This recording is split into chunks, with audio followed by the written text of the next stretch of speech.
Do you think the Mario sounds are still copyrighted? Probably. Wait a minute. It's only music at 17 years, but I don't know if that counts as music. Yeah. Sound. It's a, Like, I don't know why, but I was feel it like that. 17? No, it's not. Dun-it. No, it's the lifetime of the artist, I thought. Dun-it. I don't know. Dun-dun. What is 17 years then? I don't know. Record labels and other people can buy the rights. What's that number sticking out of my head for patents? So, let's see. Is Glenn here today? What did you say, Tank? Record labels. I said on music, the record labels could own the rights to it. It depends on who owns the rights to it. Well, that looks awful. Yeah, well, Nintendo owns the rights in this case, so you know that's not. Yeah. They're definitely not a record label. But we can hum it and interpret it in our own means. In the 80s or 90s, Michael Jackson bought the rights to the Beatles music out from under Paul McCartney. So Michael Jackson had the rights to sell it and use it as he wanted, and Paul McCartney couldn't. Yeah. I think we should acapella some Mario music. All right. Well, anyway, welcome to the show, everyone. It's our midweek Wednesday 2 p.m. show. We're here to answer questions about our software or give you any support or anything of that nature. Otherwise, we'll probably just talk about some tech stuff and whatnots. We do have a correction to note and actually an announcement. We didn't announce this on yesterday's show because we did it after the show, but we're having a free V8 release. If you didn't see the show yesterday, we did a demo of CryptoPrevent version 8, which is in the coming final stages, getting ready for public beta. And we're doing 20% off for CryptoPrevent regular combo pack, bulk packs, and for the unlimited, which is the correction to our newsletter, which will have a correction newsletter going out, we're actually doing 40% off the unlimited. So only for the unlimited. Yeah, that's a single product, guys, but get it while it's hot because this is the last sale for the unlimited of that caliber ever in its lifetime. So. And what is an insanely already good deal is now even better. So no, 40% Shook on the unlimited. But 20% on all the other varieties. You have to remember he's behind, so he probably just heard 20%. Oh, okay. Yeah. My apologies. So the sale definitely. If you didn't catch the sale yesterday, 20% on everything up to the unlimited and 40% on the unlimited. So this even goes down to the single copies, but when at these rates, why not get more? Yeah, my apologies, RTM Tech. I don't know how the internets work, obviously. But yeah, it's a great sale, and we've been getting some good feedback from it. So. Yeah. I think Shook laughed out loud because he was the first to make a purchase on that sale. Oh, Before yeah. we even announced the sale. Yeah, that's right. Before we even announced the sale, he did. He jumped all over it after seeing. Oh, that's right. That's right. He also he did make a comment yesterday that he was worried that he's not going to get as many calls from his customers after deploying it. True. Which I said that is a good thing because a better reputation is better than getting constant calls. I actually found more often than not if you had issues and people constantly calling you, more often than not they would end up going somewhere else than calling you too many times. So always a good thing to build up trust amongst your clientele and keep them coming back for more, because they'll approach you for other things that you might not even have thought of if they trust your opinion, and possibly lead you to new sources of revenue. I know that's how a lot of the places get started in doing AV and security setups and things like that, because the clients they serve came to them and said, hey, I'm thinking about doing this project. Do y'all have any ideas, recommendations on it?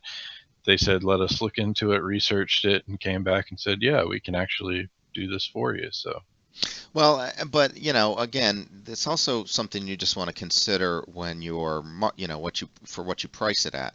Obviously, if it's going to have some impact on your virus removal ability, then that's a big that could potentially be a big reduction. I do agree with the trust thing that Brantley says completely, but I do know folks that roll it into. I think we talked about this too. That could potentially even roll it into a subscription to get recurring revenue from that sort of protection. And if you're concerned about that, maybe the subscription route for selling it to your customers might be something you want to consider. Right, Brantley? um, I mean, that's another potential. If you possibly. I think integration with dSupport Suite will be the better route to take if you're going a subscription model for that. Sure. But Martin asked, still no need to repurchase for the white label customers, and that is correct, Martin. White label customers will still get upgraded to. In fact, we're testing that right now. Yep, that's one of the things we're ironing out before public beta release. So, yes, Shook DSS integration will be great, and RTM Tech, we should start selling vapes. You're right. I think we'll stay a little bit more focused for now, though. Um, It's such a rapidly changing industry; it'd be hard to stock stuff. So yeah, I see we that would as an pretty issue. much just be ordering when you ordered it and getting it drop shipped or It's something also like that. gotten hyper-saturated recently as far as both, as far as vendors primarily, and yeah, it might be difficult to have good margins in that field, except for the e-liquid people, of course. If you're the one actually making the e-liquid, you're making bank these days. Um, But listen, Glenn had some questions. I'll hold off on talking about those. See if he might join us. I did mention to him, I believe that we were going to discuss it on the show in one of my communications today with him. So Well, hopefully we'll see. it is 4 a.m.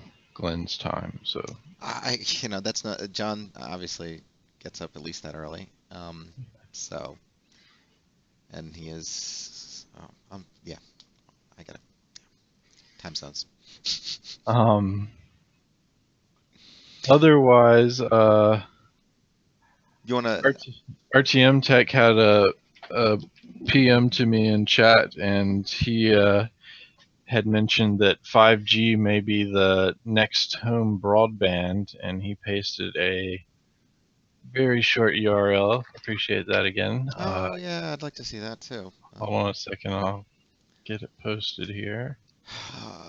Home broadband 5G. Yep, so Maybe. that may be where it's going. I believe he had mentioned that Verizon's been testing it out in Japan, which they consume a ton of bandwidth, and he believes the test went well there. So we'll see. The thing I hate about that, though, is having cell phone companies Yeah. sell you data. I mean, Yeah. that's the business that they're in, and that's going to be the worst part about it. I mean, I seriously looked at getting Verizon fiber when I was in Colorado, and I didn't because of the data cap limits. They were, for me to get the same amount of data that I was using on Comcast. I was paying $80 a month for the highest that Comcast had at the time, and for me to get the same amount of data even though it was at faster speeds, I would have been paying like $1,500 a month. What if what if you just well, I mean, you would need to buy adapters for all your equipment, but I mean, I guess you could I mean, could you broadcast locally 5G? No, because I mean, you right, you can't do that, can you? I don't know. I've never looked into that, so. Maybe you could. I don't know. Well, if you can, that could potentially be deployed, but you know, I'm not sure where you're going with that. Why would you want to broadcast 5G locally? just so I wouldn't have to buy it from. But you know, I'd still have to have my internet. Still not understanding where. Yeah, I'm not. I don't know where I'm going with that either. But I mean, unless you want your parents next door to share your internet. yeah, to share the internet, I suppose. But yeah, they're Sure, talking about yeah. giving you gigabit internet, and so therefore they would be the provider, and you would be charging them. They would be your internet service provider with 5G.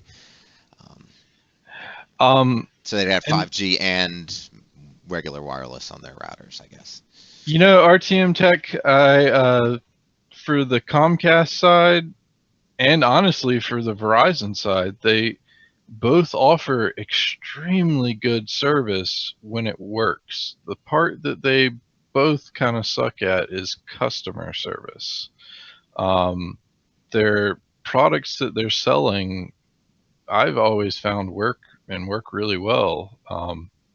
I actually had no issues with the cable TV, phone, or internet the entire time, all 3.5 years I lived in Colorado. So, yeah, when it works extremely well. But if you do have a problem, then yes, you're going to have a problem getting it fixed more than likely. So, Yeah, and I mean, same goes for Verizon. My Verizon coverage beats out everything else that I've ever tried. So, I'm a little bit concerned, particularly where I live. Like if they just let's say 5G was in their existing towers already, and they could just flip a switch and turn it on. In my area here, I have very poor reception, and even if they were claiming to offer me some high bandwidth, I doubt because of my poor reception quality that I would actually achieve that. And there are some dead zones around here, so again, yeah, reliability I think would be the biggest concern. But easy deployment, particularly in areas where construction is not on a large scale, is with as far as cabling or wiring is concerned, might be good for developing areas. Better for them. yep. And on that same note, here's another article that goes into talking about 5G, why it's taking so long to get to it. Possibly with some of those downfalls that you just mentioned, Michael. Oh, so I wasn't Because I fully mean, up. they still don't even have 4G coverage everywhere. My Verizon goes down to 3G in some of the places I travel to. So. Yeah, I have that happen here frequently because of the poor 4G reception. So I don't. It depends on where you live, and this is always the like those metropolitan area Wi-Fi stuff, that they've done a little bit of. Those types of things, were always great if you lived in that area. It was always an option for you. But if you don't live in that area, it's not. And as much as those maps with the red and the whatever colors that they put on them say, as far as their 90 point whatever % coverage, Yeah, you don't really know until you get there. you don't know until you get there. But yet in my area, I can get 200 megabit download speed. So it's kind of a little bit backwards. Like our local cable provider is upgrading all their equipment seemingly constantly, whereas the cell phone companies are seemingly dragging their feet. So. Well, they're trying to upgrade other areas that have issues and have higher populations. Yeah. We do have That's one. where the biggest things that they have to worry about is that the higher population density, the more towers they have to have in an area, and that's where they actually focus on, because if you have too many people on a cell tower, that cell tower crashes. That's what happens every year at Bonnaroo, where you have 100,000 people in a almost completely remote area 51 weeks out of the year, but 1 week out of the year you have 100,000 people Yeah, all good on a small point. farm. I So didn't consider that so much, although I really wasn't using a whole lot of cellular traffic when I was down there, as I recall. It was many years ago at this point. yeah, that was also before the cell phone revolution and boom, where everybody uses their cell phone all the time. Yeah, I think I just had one for work at that point, and that was it. Yeah. So, and I mean, basically what ended up happening is during the day you would get dropped down to 1G speeds, and if that even, because most of the time during the day you wouldn't get any data connectivity. You'd still be able to make phone calls, but your data is nil. That's an interesting story. Direct experience there because you did work there several times Yeah. now, right? Yep. And then, like in the wee hours of the night, the data would be back. I mean, it's basically like a denial of service attack from the end Did users flooding it, basically. did On a slightly different note, I thought this was kind of interesting for Windows 10 adoption, particularly people who have the insider preview builds. If you want to get an idea of what every release is doing, this might be, and all the Windows updates and what they're doing, this might be a good place to check out. That is nice, especially considering Google has pretty much moved away from telling you anything about any of the releases they do. Like, I can't tell you how many times I've looked at Google Apps and they're being updated, and the update release notes just say bug fixes and security fixes. It's the actual history site. So, for instance, this is the February 9th, 2016 updates that were uh, put out. You can see. I mean, I'm surprised they didn't have this before, particularly at Windows 10 launch time. I'm sure this was demanded by a lot of people. Certainly, I welcome it. So please feast off that.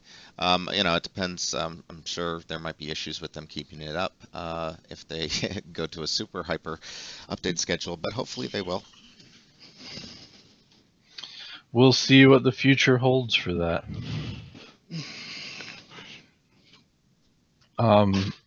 Stack Overflow actually had a really interesting blog about why they don't care about ad blockers. Yeah, that's a good one. I felt good reading that one Ooh, what's today. that? Link?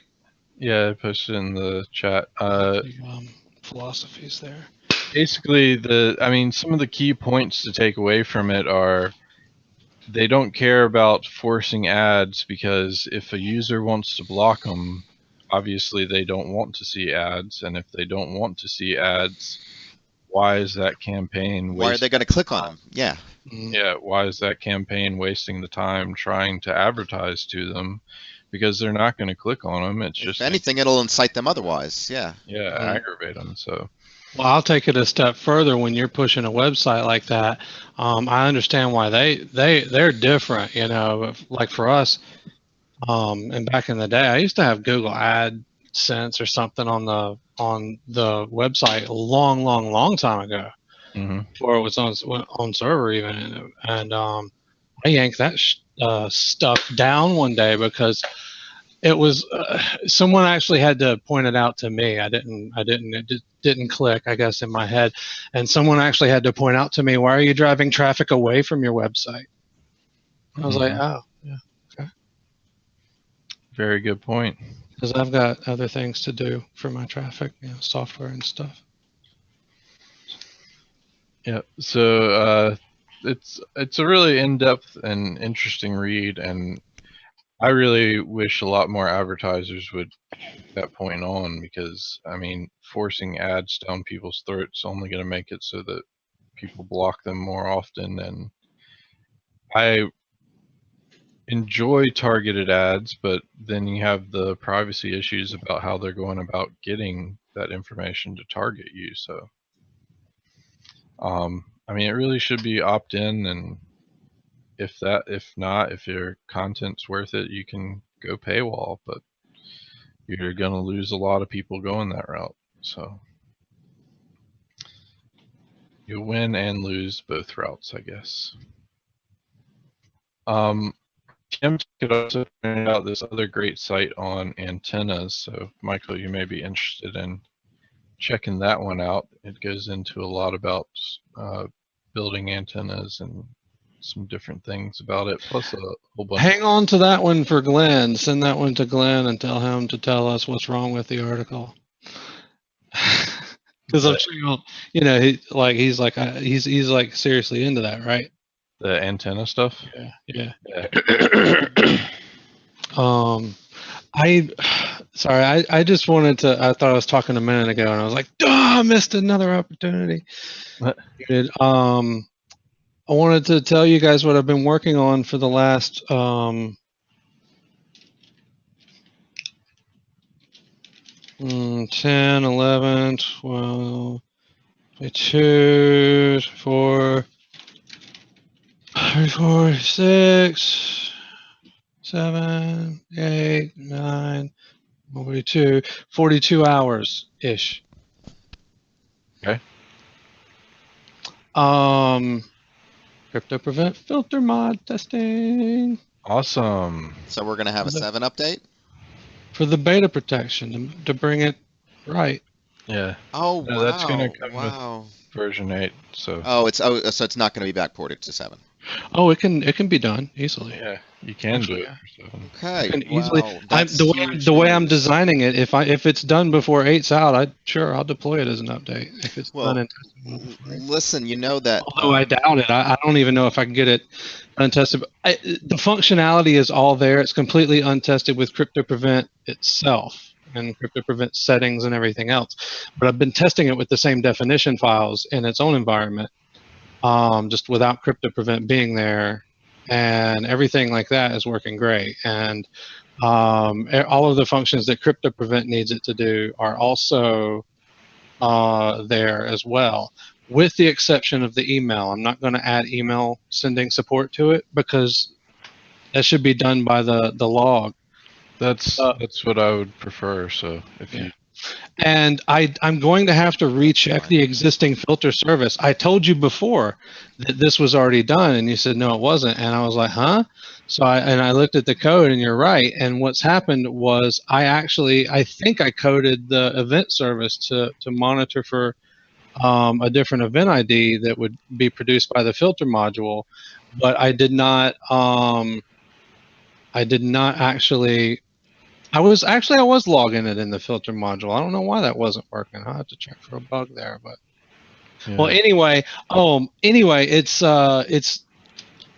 kind of irrelevant at this point, at least that part of it, because everything else is great. Because it's actually running on the new D7X code, Kill 'em all, that Kill 'em all is on right now.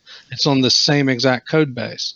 So and all I've done was just plug in a few things for the monitor code, and now I just need to configure some behaviors, like to get it to work exactly the way it did before. I think I have to configure some message boxes. That's probably about it. I'm tweaking on the running programs thing right now a little bit with the new code for running. That's wonderful news.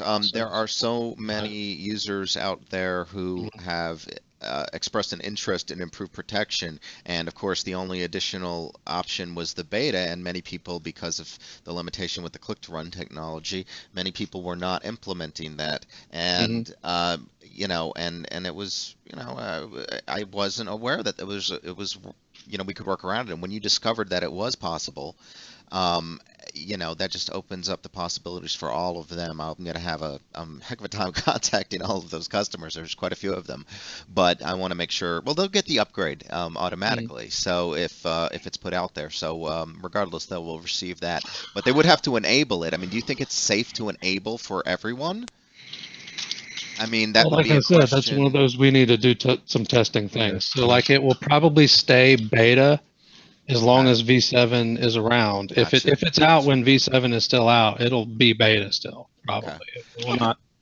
But it's definitely a it's okay. Well, I mean, that's great news, though. Wonderful news. Thank you Well, so I mean, much. everything is working wonderfully so far. Oh, I put it in the I put it with a crude interface for testing on the F drive in the dev folder.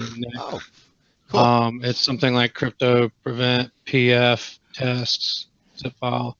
Um, I'll find it, I'm sure. check that out. Yeah, we'll I do. need actually what I was going to do now. I just got it working like right before the show, and with the new run with the new run code, but because it was a little bit different, my new run code that was working so wonderfully is always expecting to be run with elevated privileges. Mhm. To be called from a process with elevated privileges. So it was actually failing in the case of the filter module when I plugged it in there because it didn't have elevated privileges. Mm. So under most circumstances, so that was something to do there. But I just got that working before the show, and theoretically, the hashtag. Oh gosh, I implemented a completely new method of it also of the way that the filter module works. It's actually two executables now. Okay. One executable will run all the time. It'll be real time. It's just going to eat up. Let me see. Let's see what the old memory is on this thing with these devs. 5.5 meg, That's about five tiny. and a half meg of memory. It's going to eat up with the definitions the way they are now. All it does is um, is hold the definition so they're already loaded. They don't have to be loaded each time on a process spawn or something. So if CryptoPrevent spawns the filter module process, when that spawns, it doesn't have to load the definitions. I'll try. Cool. It doesn't have to load the definitions. All it has to do is query the running app and say, "Hey, Hmm. is this what's up?" And the running app can go, "Oh, it's not on the definition. Go ahead." Neat. Neat. And Well, that should make things like way quicker too, and just smoother and nicer. And I mean, for that little amount of RAM, I I would say have that's implemented a fairly decent security system at encrypting the communications between the two modules. huh. However, I have not implemented code as far as what to do if the service module is not there, or if the service, I call it the service module, but it's not, it won't run as a service. But if it's not there, or if it, So, just so you know, Nick, what I just run as a posted service, that fix that. was the stuff that you were asking about earlier. Mm. Gotcha. But in any case, I kind of needed some ideas, or haven't thought out the entire what to do if malicious software attacks one component or something like that, or if it does get run somehow and tries to shut it down, or just antivirus software, or just for whatever purpose, whatever reason, something is failing on the server module. I want the client module that runs, that queries it, to be able to have a fail-safe logic, like what to do, Mm-hmm. in that event. If it, like right now, I've got it restarting the server, but it restarts the service, but it that's all I can do. I mean, like if it gets attacked in some other way, that might be an issue. Hmm. Then again, theoretically, as long as that is there and everything is working and it's on the definitions, then it should be blocked to begin with, and it shouldn't be an issue for. But Anything. who knows? I'll be excited to test some of that out. But I will be working on some fail safes for that before I also have it like a final release thing. But. Cool. Great Did announcement. you have to? And I guess since you split it up, is it gonna have a different implementation than it was before? Actually, the second executable is going. The client executable is going, that queries the server. That's going to operate just like the one previously, except in its sub to do its thing, it calls the new executable. Okay. But as far as CryptoPrevent and how it implemented the filter protection, like enabled it and disabled it. And nothing is being changed as far as how the settings are. Nothing is being changed. It's designed as a plug-in replacement. Okay, perfect. A plug-in replacement that through an update should just be there and just work, and through an install require a new installer created. But I mean, if you were creating a new installer, you'd be creating a new installer anyway. So I mean,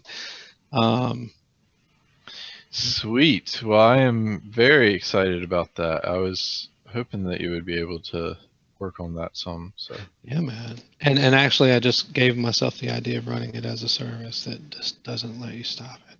But I've been tinkering with the possibility of, never mind. We'll get to it later.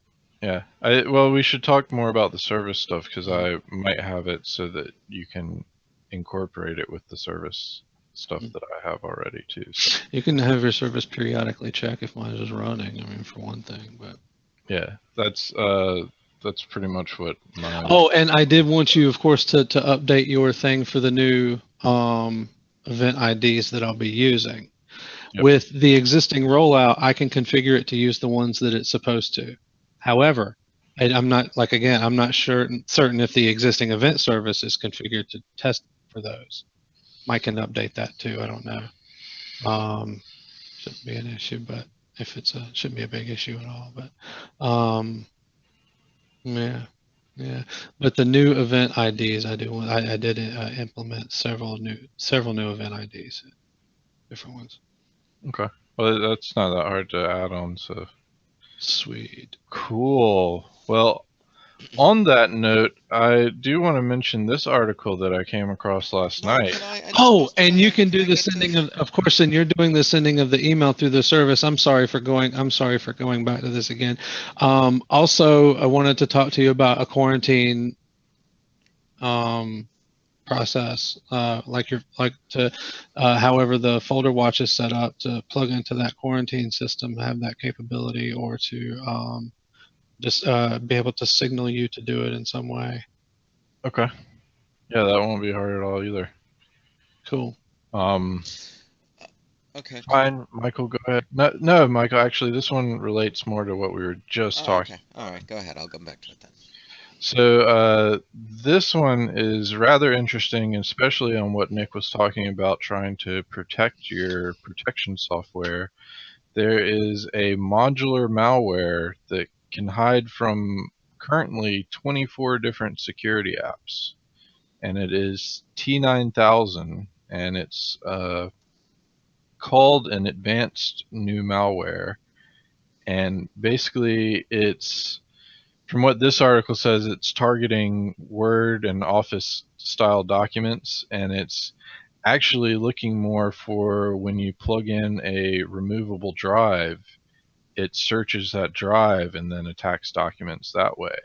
But the key thing here is that it's hiding and or possibly disabling security stuff that's already on a system. So it checks for security things, disables or changes how it works to avoid this. And it's actually an evolution of things that have been discovered previously back in 2013 and 2014. And basically, this is the latest revision, and it's pretty nasty. So they are starting the cat and mouse game All over again. Yeah, sad to see that. But hopefully we can keep up with them. We'll see. I'd like to know, does it specifically list the 24 things that it claims to protect against? Not that I saw in that article, but I didn't look deeply into it. So Okay. Um, well, on a lighter note, that is depressing. Well, it does The link to Trojan. some stuff. Let's see. All right. So, ooh, it does check for lots of things. Oh, it's nasty. Yeah, if you guys want to see the details of it, there's that article. But at any rate, I'd like to mention something a little lighter, if that's okay with everyone. But I don't know how to pronounce it. Is it Usborne? How would you pronounce that site? that sounds good. All right, yeah, these guys have been publishing books apparently of computer, It might just be going for US born. but it's a UK company. So all of our UK fans out there, I don't know, I don't recall ever seeing one of these books when I was younger, but I've heard that they're really good and they're well received, and they're going to be, they're pretty much trying to update them to accommodate UK's new curriculum that requires, all this. They're doing something much like I believe the US is doing, which is getting earlier exposure to programming in the school systems. So the respective school systems, either here or there. But it's you can get all their books from the 80s, their original books. Now these cover some of the retro stuff we've maybe some of you are familiar with Commodore 64 and the BBC Micro and all those types of systems. This will have code in there for them. So, I mean, obviously these, and they're giving away for free. Just click on the old 80s books. Now, the new books are new books and they're not for free. And they're certainly updated, but I thought it was a nice little find to see this. And for a child just getting exposed to it, they might still, particularly with the assembly type books that they have, machine code and things like that, they're not completely irrelevant these days. So take a look if you want. Um, Cool. I mean, obviously it's just platform specific, the machine, the assembly. So take that into consideration. You might need to do this in an emulator potentially, but yeah. So I had brought this site up earlier, but I was actually talking with our good friend NetHunter last night, and he pointed out that it looks like they've gone through a bunch of updates and made it a whole lot nicer. This is the TorFlow website, and essentially what it's doing here is it's visualizing Tor data traffic. And when we first talked about it, it had to have been several months ago.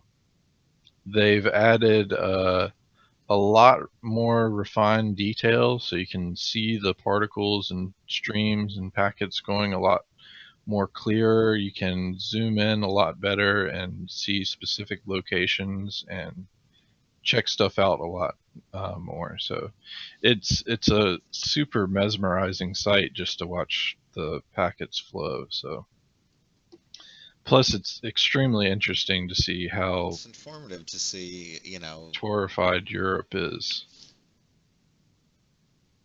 and look at the Ivory Coast and Guinea and Well, not Guinea. Where is that? iPredator, West Yeah, Coast of it's Africa. Libria, L- or Liberia. Liberia? I don't think that's Liberia. Liberia is like in the Middle East, I thought. No, no, no. It's in Africa. I just don't know. It's Liberia. Yeah, Liberia. Yeah, Hmm. Liberia. Um, it's Yeah, well, that's where they make all the those coins, those collector coins. Oh, get these, limited run collector coins, they'll be worth everything in the future or whatever. And they're real currency, sure, but they're, real currency in Liberia. I think also their language, their native language might be English there. I'm not sure. But man, Paris and Germany and Amsterdam. If you want to know who has a problem with uh, torrenting, Europe is insane with it. Now, I would love to have access to China's firewall to be able to see what they're doing, but I was also surprised at how relatively little traffic I'm seeing from Japan, I guess. Um, I really like the timeline that you can go back in time and see what oh, now data. that would be fascinating too, in times of day when the traffic changes. Um, Well, it goes back all the way to 2007, so that's pretty Historically, yeah, interesting. that's a decade, almost a decade of data. Um, Fascinating. Yeah, it is mesmerizing to look at. A big time waster, though, if you get lost in it. But thank you. That does look a lot better than when I recall looking at it originally. Um, Johnny also pointed out this interesting video from Lifehacker today about easily picking a combination or padlock just using a aluminum can and a box cutter. Essentially, it's a it was on the tip of my tongue right before I had to think about it. A shim. Hmm. So you basically just shim it into place. It's kind of like a same idea principle as picking a door lock with a credit card. Wow. That sounds incredibly easy. I haven't looked at it yet, though. Um, Oh, and since I'm not sure if this still applies today, actually, if someone can check this real quick, Google is giving away 2 gigs of Google Drive space oh, for I you converting just it. Yeah. Yeah. verifying your Google account. And this is the actual link that you want to go to secure your account. But basically, you're just checking your security settings, and once you do that, they'll give you 2 extra gigs of Google Drive space for free I forever. had already taken advantage of this offer, I found out. So this was new news. Because when I went to try to take advantage of it, it claims I already have it. So I don't know. I thought that was kind of interesting. Yeah, well, they were celebrating. They just want to encourage people to secure, their settings. I think that's It was like noteworthy. Security Day or something like Yeah, that security yesterday. day. So, Okay, okay. Huh. but yeah, they are encouraging people, and they said it's another article I believe came in that they're trying to become, or it's Safer Internet Day 2016 was yesterday apparently, and they're probably going to start doing this as an annual thing just to encourage people to check their security settings on their account. Things like checking your uh, backup email and phone number are set, your uh, applications you have allowing to access your Google account, your uh, devices that are using your Google account, and your two-factor authentications like your security keys and authentication methods. So it's super easy, and it's always nice to have extra free online storage space. So check it out if you haven't.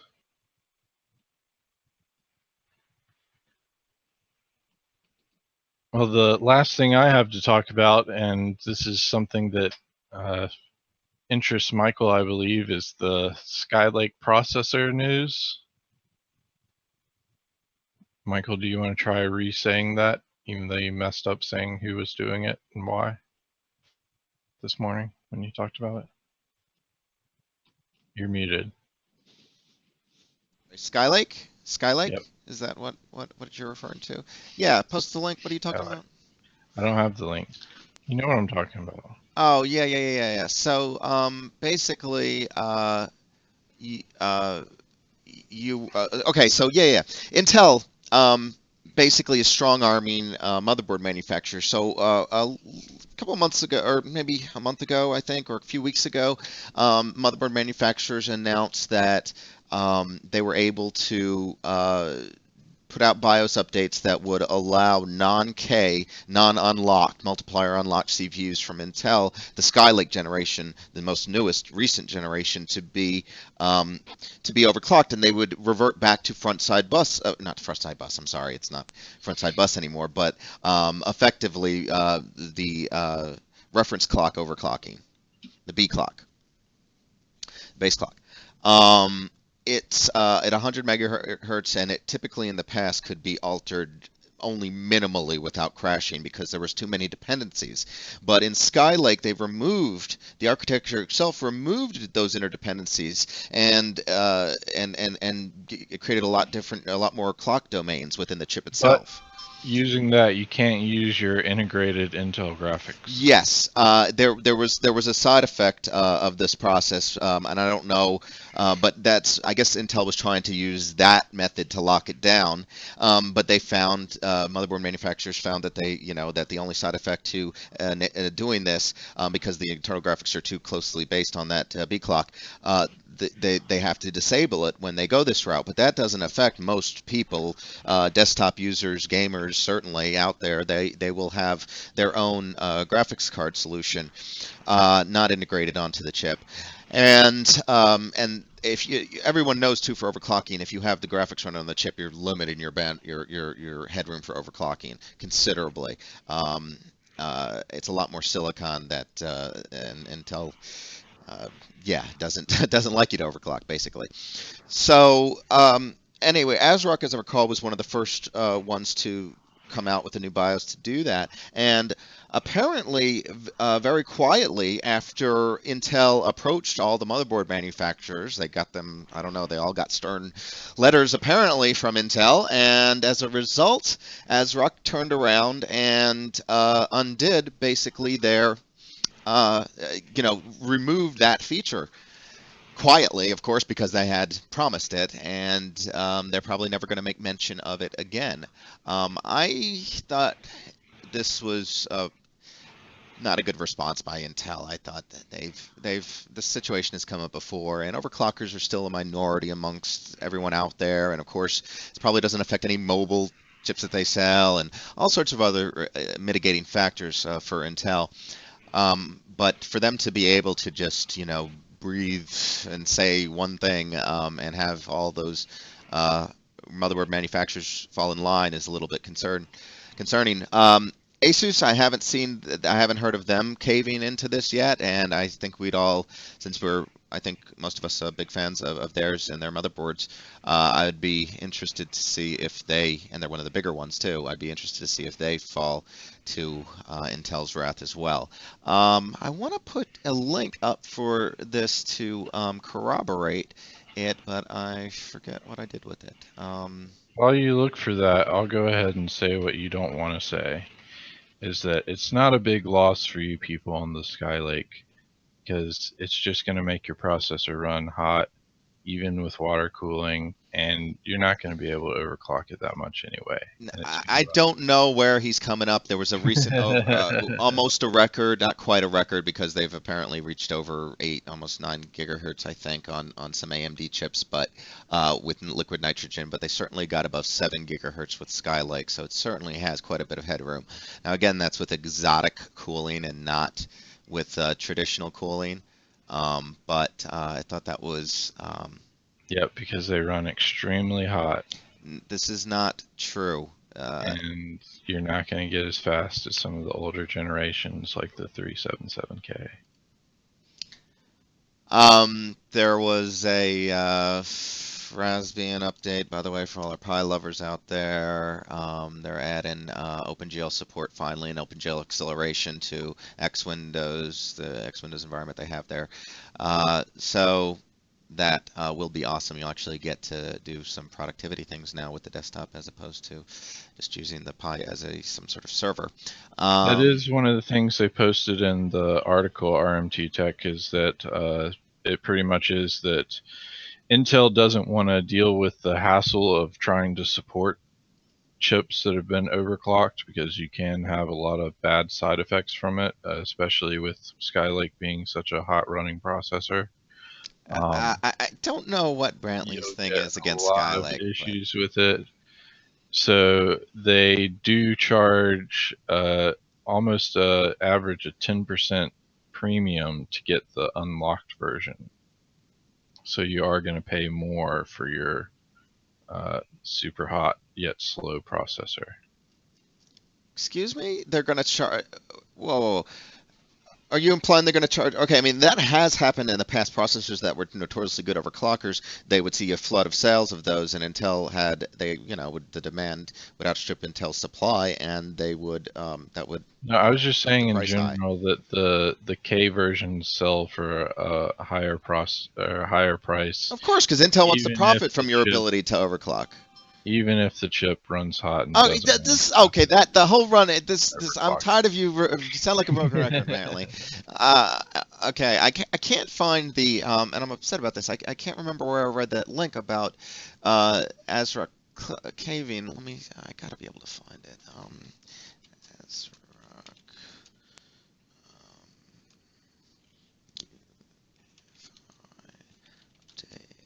Yep, Martin. We actually were just talking about that link a few minutes ago with the T9000. Able to avoid 24 different security setups. So. Oh, here we go. I found it. And yeah, RTM Tech. That's exactly what they don't want to deal with at Intel. Is did you overclock? Nope. Of Well, course we they would. do. Okay, they do technically condone overclocking with the sale of their K chips. They just want to put a premium on that. They don't want Yeah, users but to. that's what they're putting the premium on, is so that they can support it, and for the people that basically they're forcing people that want to overclock to pay higher prices, even though they know more than likely people that want to overclock aren't going to need the additional support. But if they do, then they have the additional support through that higher premium I don't price. know about you, but I've never blamed Intel for any overclocking errors that I've Exactly. done. That's Not why that I've they done many, but know that people that want to overclock and buy the K version aren't going to need support. But there are people that will just complain about anything, even if they broke it, just to see if they can get something for it. So they're using all that they're going to do. And uh, whatever the reasoning is behind it, I think that it's not Intel's place to dictate what the motherboard manufacturers and what they should do with their UEFI on their boards. Um, and one of the clear ways that motherboard manufacturers differentiate their boards is by touting overclocking functionality, features, stability improvements, better power regulation, all sorts of things like that. And that's going to be meaningless if it is not possible to overclock, except with one CPU or two CPUs that Intel decides to, because that's typically what they've done, only released one or two very specific CPU models that have the K variation, and that's why they have the K variation, and nobody else gets that. None of the big manufacturers ever, buy those chips otherwise. They never do, except for the ones like CyberPower PC that will, custom build one typically. um, and RTM Tech, that's no way to build customers' trust. Underclocking it until you go to the first service call and then turning it back up.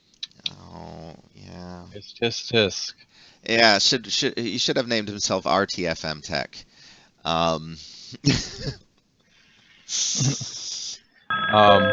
But yeah, overclocking is definitely experimental and do it at your own risk. I they've made it really really easy comparative to uh, the older years, like the AMD Athlon Thunderbird chips, where you actually had to graphite pencil a couple leads together, and then you could overclock it by slowly increasing the multiplier and frontside bus, and then rebooting and making sure everything works still, and then slowly adding more numbers to it. I had to do look. I had to get a silver tip pen or whatever to connect to something on a later one. Not talking about the specific graphite method. I missed that. I wasn't able to buy that generation. But subsequently in a K62, no, not a K62. We know RTM Tech. It was a joke. I'm an We Athlon didn't think subsequent anyone would ever on do that. an Athlon that I had rather. I think it was one of the early Athlons. Yeah, I did that.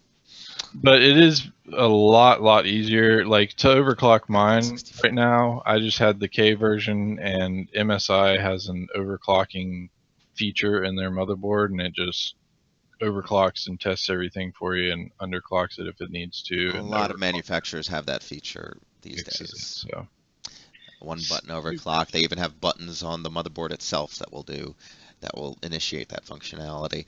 But most overclockers know that manually tweaking is the way to eke out the last drop of performance. Those never typically will produce the optimal level, and they're also very conservative. Typically, those motherboard manufacturers support the use of that, and therefore it's conservative, obviously. That's weird because my chip 3 generations behind goes faster. Again, post a CPU Z screenshot that is comparable to anybody else out there, and I will acknowledge it. Even if it is the CPU value, what's your clock rate at?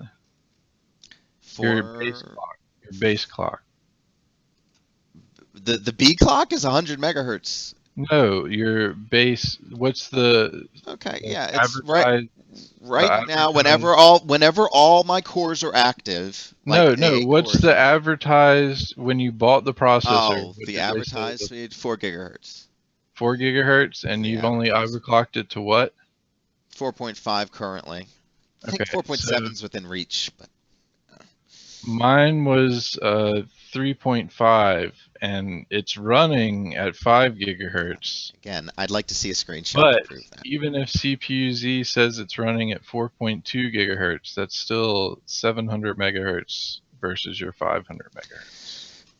I do understand. For instance, I had a 2.83 gigahertz, or was it 2.86 gigahertz Core 2 quad, and it overclocked to 3.4 gigahertz. That's a pretty decent uh, jump. But you know, these as Intel reaches their barriers and the limitations of the physics and being able to get rid of heat being produced in such a small space as their new 14 nanometer chips are. It's crazy. So they can't. The speeds are not going to be achievable. And as Intel's already said, future generations, they had seen marketable. Previous generation processors that had higher clock speeds. That doesn't necessarily mean you have to understand the sixth generation they've increased by at least 15% or so IPC performance, usually year after year, not every tick or talk, but a full tick-tock cycle. They'll usually increase IPC or instructions per clock by that rate. So even at a slightly slower megahertz is I still can't wait until they not go going to be back to the comparable. point where they're just adding more processors. It's like if we go back to like the server setups where you have multiple multi-core processors, that Well, I mean, they makes still do, but it's just those motherboards become extremely expensive. But if you want to invest $1,000 into a motherboard, or maybe a couple of $1,000 into a motherboard, they still do that. It's not a single, but it's just more effective now. You can get a dual core that has 30, dual slot solution that has 32 or more cores. Um, it's impressive. But yeah, I'm running out of things to talk about. What's going on? Let me see. Do we have any? We never got Glenn's thing because he never joined us today. Oh, I told you, because it's 5 a.m. He's he hasn't asleep. woken up yet. Oh, So, we'll get him tomorrow. We'll talk to him tomorrow. all right. Well, that was a good news day. We talked about a lot of recent news and items, and big update from Nick with the filter module update coming out. So excellent work there. Looking forward and looking good for CryptoPrevent. Don't forget that we do have a 20% sale going on all versions, and Unlimited is going for 40%. So if you are looking for an awesome, amazing deal, definitely go for that.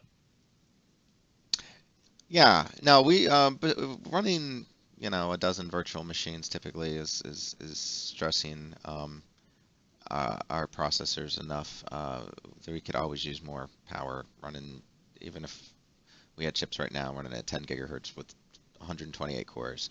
And Martin, Yeah, you're we right. would use it. It does require the software to actually be able to take advantage of multiple processors. Same with multi-core stuff even. Um, it's so funny that so many gamers are like, "Oh man, I got 8 cores in my processor," and But the their game they run doesn't game use only more than a runs. couple, too. Well, yeah, the game normally runs probably one. Well, it Some of the depends. newer Modern games, games do, yeah, but like Far Cry 4 takes advantage of all the processors. Um, but but again, there's usually a cap, like what they can scale to, even if they do have multi-core support, and what they're effectively able to utilize, the granularity of scheduling in that regard. But we need to continue that, and if there was any way for them to enable that without the associated All software right, quit development work, rambling. that would be cool. All right, guys. Well, we're gonna wrap it up for today. Thanks everyone for joining us. Martin, RTM Tech, Shuk, always a pleasure, and we will be back tomorrow at 4 p.m. Again, don't forget our CryptoPrevent sale, so buy up as many copies of it as you can out there. And otherwise, we will see y'all all tomorrow. Bye, internets. Thanks for joining Bye. us.